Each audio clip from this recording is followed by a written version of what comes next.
السلام علیکم ورحمۃ اللہ وبرکاتہ۔ علماء اہل حدیث سے مؤدبانہ گزارش۔ میں ایک ادنا سا طالب علم اہل حدیث علماء کا گزارش کرنا چاہوں گا کہ ایک طلاق کے بارے میں کہ ہمارے ہاں طلاق جو ہے 1000 بار کہی جائے یا پھر ایک بار کہی جائے اس کو ایک ہی شمار کیا جاتا ہے۔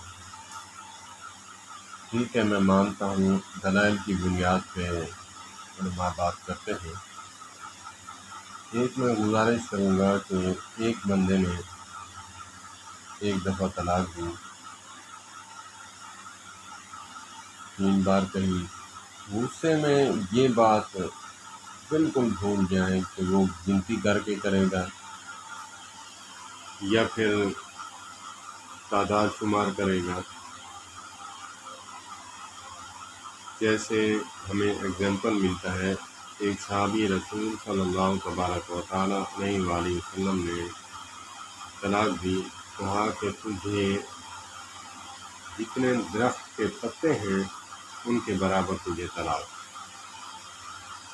حضرت عبداللہ بن عباس رضی اللہ تعالیٰ عنہ کے پاس آئے تو انہوں نے کہا کہ 3 نکال لو، باقی جو ہے ایسے ہی جانے دو۔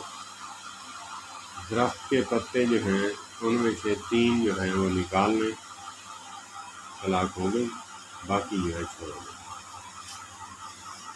تو بندہ غصے میں آ کر طلاق دیتا ہے، خوشی میں نہیں دیتا ہے۔ تو جب طلاق دی، علماء اہل حدیث کے پاس جاتا ہے، علماء دیوبند کے پاس جاتا ہے۔ علماء دیوبند جو ہے وہ حلالے کا کہتے ہیں، اور علماء اہل حدیث اگرچہ دیوبندی ہے تو اس کو پوچھیں گے، پوچھ کر پھر کہیں گے کہ یہ ہم فتویٰ لکھ کر دیتے ہیں، رجوع کر لیں۔ تو اس میں ایسے بھی بندے ہیں جو ایک بار نہیں 20 بار طلاق دے چکے ہوتے ہیں اور اسی طرح رجوع کرتے رہتے ہیں۔ تو ایک بندے نے 3 بار طلاق دی، یعنی گائے بگائے 3 طلاق کہیں تو وہ ایک تو ہو گئی، پھر اس نے دوسری مرتبہ ایسے کہا تو رجوع کر لیا، پھر کہا رجوع کر لیا، چوتھی مرتبہ اگر وہ کہے گا، مؤدبانہ گزارش کروں گا کہ کیا اس کی طلاق ہو گئی، جبکہ اس نے 3 بار طلاق دے دی ہے۔ دوسری بات یہ ہے کہ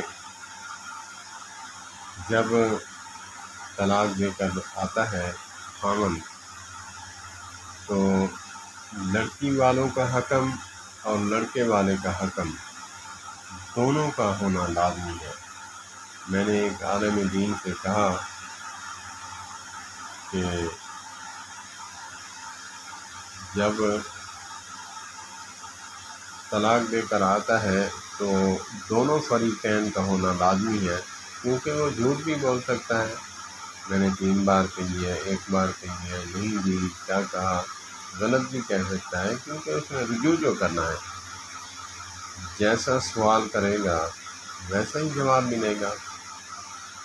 تو آپ کو چاہیے، میں نے ان سے گزارش کی، آپ کو چاہیے کہ آپ جب بھی کوئی فتویٰ لینے آئے کہو کہ دونوں حکم، دونوں طرف سے فریقین ولیان میرے پاس آئیں، میں دونوں فریقین سے علیحدہ علیحدہ پوچھوں گا کہ کیا وقوع ہوا ہے، تب جا کے آپ فتویٰ دیں۔ خدا را فتویٰ نہ دیں، فتویٰ جو ہے بہت ہی وزن ہے کہ انہوں نے پھر مجھے یہ جواب دیا کہ بھائی یہ کون سی تحقیق کرتا پھرے، گناہ ان کے سر پر ہے جیسے وہ کریں گے۔ میں نے کہا نہیں، آپ ان العلماء ورثۃ الانبیاء کے تحت نبی پاک صلی اللہ تبارک و تعالیٰ علیہ وآلہ وسلم کے وارث ہیں۔ جب نبی پاک صلی اللہ علیہ وآلہ وسلم اپنی امت کے لیے شفیق اور رحیم کریم تھے، رؤوف تھے، تو آپ بھی ایسے ہونا چاہیے۔ آپ کو آپ بھی خیال کریں کہ ایسا ہو سکتا ہے، ممکن ہے کہ وہ جھوٹ بول سکتا ہے، مسئلے کی نوعیت کچھ اور ہو، یہ مجھ سے کچھ اور بول کر فتویٰ لے جائے، تو گناہ کس پر ہوگا؟ تو آپ کو تحقیق کر کے کرنا چاہیے۔ وہ مانے تو نہیں، میں پھر کہوں گا کہ علماء میرے سروں کا تاج ہے، میں ان کی قدر کرتا ہوں، لیکن جو ہٹ نرم ہے ان کی بات کرتا ہوں، جو تقوی اور للہیت سے ان کا دور دور سے واسطہ نہیں، میں ان کے لیے کہوں گا کہ ایسے مولویوں کو کہنا، علماء کو، ایسے مولویوں کو عالم کہنا بھی مجھے ناگوار گزرتا ہے، کیونکہ ان العلماء ورثۃ الانبیاء کے تحت جو آتے ہیں، وہ نبی کے وارث جو ہوتے ہیں، وہ للہیت، تقویٰ، پرہیزگاری اور اللہ سے ڈر کر فتویٰ دیتے ہیں، مکمل چھان بین کرنے کے بعد فتویٰ دیتے ہیں کہ کہیں ہم پر گناہ نہ ہو جائے۔ تو میں اکثر کہا کرتا ہوں کہ عوام الناس میں سے کسی کو بات منوانا کوئی مشکل نہیں، اگرچہ ضعیف حدیث بھی بیان کر دو تو وہ سر ہلاتا ہے، سر تسلیم خم کرتا ہے، اگرچہ عالم ہے اس کو صحیح سند کے ساتھ حدیث سنا دو تو وہ پھر بھی نہیں مانتا۔ ایسے ہے کہ جیسے اونٹ کو رکشے میں بٹھانے کے مترادف ہے، کہ جیسے آپ سمجھ لیں، اللہ نے بھی مثال دی ہے کہ جیسے سوئی کے ناکے سے اونٹ کو نکالنا، داخل کرنا مشکل ہے، ایسے ہی کسی مولوی کو بات منوانا مشکل ہے۔ تو انہوں نے مانا تو نہیں، انہوں نے کہا ہاں آپ کی بات ٹھیک ہے، ایسا ہونا چاہیے، کریں۔ واللہ عالم۔ تو بہت نازک مسئلہ ہے کہ ہمیں ایک ہمارے برادری کے شخص ہیں،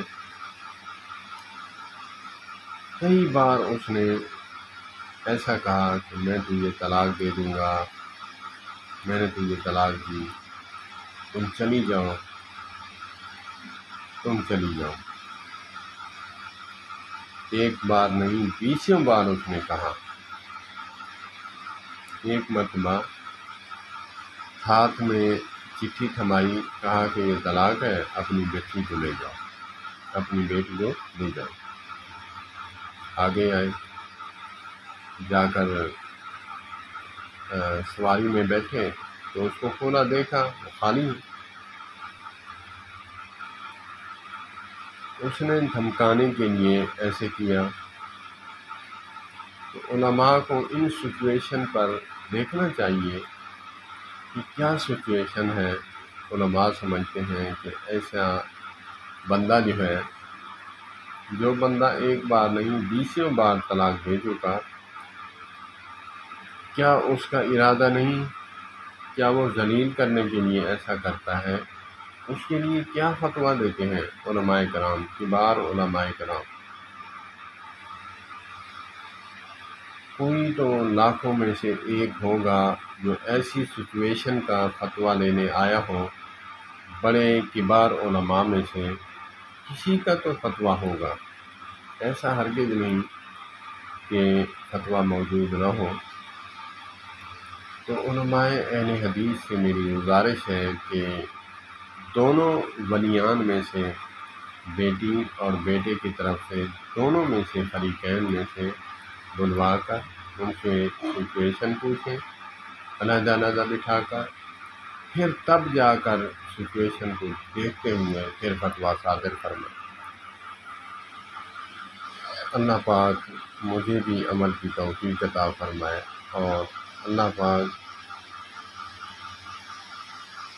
علماء کرام کو بھی سمجھ عطا فرمائے، اور علماء کرام کو ان العلماء ورثۃ الانبیاء کے تحت رہ کر فتویٰ دینے کی توفیق عطا فرمائے،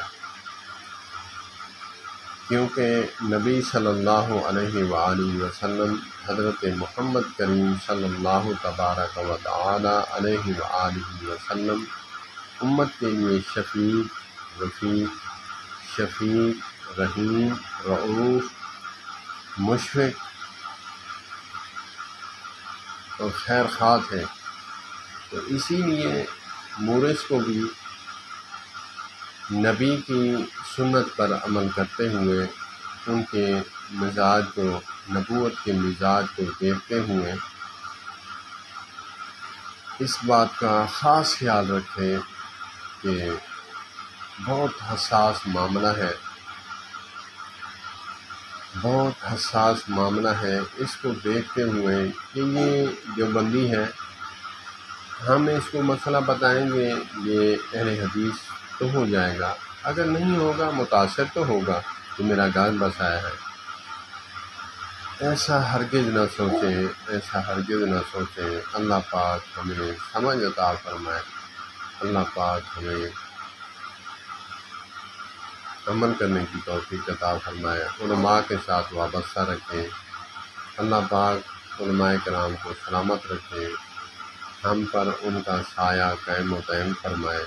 والسلام علیکم ورحمۃ اللہ وبرکاتہ۔